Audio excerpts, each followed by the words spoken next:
if you look at it, it's stronger than it's ever been from the top of the front office down. You look at what Sheila Ford Hamp has been doing, bringing back Calvin to the fold, bringing back Barry to the fold, like you said, changing the turf when players were getting injured from it, and then to Brad Holmes, who has been the best drafter in Detroit Lions history already. And then you look at Dan Campbell and how he can galvanize the troops. And on top of that, the entire coaching staff littered with guys who have been in this league, who have done this before, guys that players want to play for. And then you got a team full of leaders. Like, you have a bunch of people all around both sides of the ball that hold others accountable. Amon-Ra St. Brown, he's going to hold you accountable. Penei Sewell, he's going to hold you accountable.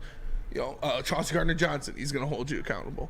We know Bugs has been Bugs was a voice in that locker room last year. So it's you've got stabilizing pieces in there as players, as coaches, and as front office members. So dysfunctional is the last word I would use to describe the Detroit Lions. All right, I'm reading this article as you're talking too. Speaking of holding people accountable, the writer of this one, Cam Sanderson, which also sounds like a porn star name. We're going to hold him accountable. I'm going to reach out to Cam and hopefully get him on the show, because what the fuck is this? This is crazy. He mentions in the second paragraph the cornerback room got worse.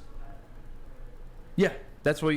For starters, the Lions defense was one of the worst in the leagues last season. They allowed the most yards per game and finished 28th in points allowed. The cornerback room. The secondary was and still is weak. They signed C.J. Gardner-Johnson to a one-year deal and drafted Brian Branch in the second round, so they should find improvement in the safety room, but the cornerback room is a mess.